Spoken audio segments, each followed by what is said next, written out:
Breaking news, just a short time ago, House Speaker Paul Ryan persuaded his party to postpone a plan to restore earmarks. It was actually just about to pass in a closed conference. So reality is setting in, and the country is on board, and all things seem to be looking up. In fact, a new Gallup poll shows that the majority of Americans are, quote, more confident in President-elect Trump's ability to serve as commander-in-chief.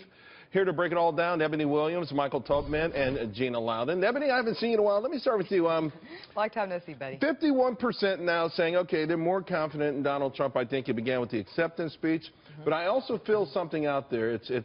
I feel it when I talk to the garage attendant, when you talk to cab drivers, you feel something out there. You feel opportunity. I think people, whether you voted for Donald Trump or you didn't vote for Donald Trump, it's a new day, and I think people are tapping into that optimism to say, you know what, this might actually work out for all of us very well in the end, and I think that's a very, very good thing. We saw that in the market. You know, the election night, you know, they were predicting crazy dips. People like me looking to get into the market, looking for that buy opportunity. I'm like, but you know what, it went away because that optimism and that confidence came right back the next day. Gina, of course, this is not necessarily a surprise to you, but there's still work to be done. Women are 42% with respect to confidence, and non-whites are 27%. But you feel like perhaps Donald Trump is on his way to convincing most of America. Yeah, who knew that hope and change were going to come once Obama was on his way out? But I think that might be what we're witnessing. And I think Eboni's point is right on. I think it really is about optimism. I think people see new opportunities. They see government not being run by the typical consultants and the insiders and the elite. And I think they feel like they've had a say, Charles. And I think the American people feeling like they have some control again over their government is giving them a great sense of hope that is moving the needle forward. And Michael, the Donald Trump that we've seen thus far was not the caricature that your party and the media portrayed him as for a year and a half. I absolutely agree with you. I also believe that people are responding to confidence in the institution of the presidency.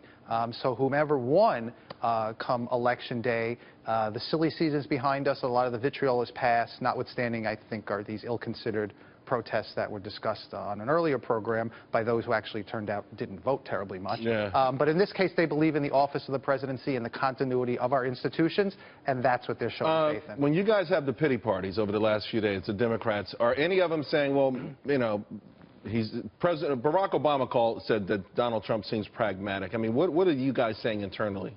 Again, that our government withstands, and there have been hotly contested elections. But is there all any the way admission back. that maybe Donald Trump was right on a few things? I think a lot of it is that Hillary was so wrong, because there's a lot of recrimination, a lot of finger pointing, and a lot of navel gazing. And I think a lot and people, thinking people, thoughtful, deliberate people, are sincere when they say they want to see him succeed. And yet there's still work to be done. I was shocked an hour and a half ago to find out Republicans and Harry Reid were ready to push through earmarks. So there's still some work to be done, Eboni. Absolutely. And to Dr. Gina's point, that's why a lot of people who maybe didn't come out and vote for Mitt Romney or that type of thing, they're excited to see government, not just Republicans or Democrats, government have a shakeup. And that's very exciting for them, because that type of stuff, Charles, that is going backwards, and that's crazy. Well, you know, of course, Paul Ryan, of all people, was the one who squashed this, and maybe it shows that he's going to be a team player, because, listen, if D.C. is not harmonious, then the rest of the country, Gina, is not going to keep this going. Yeah, I know.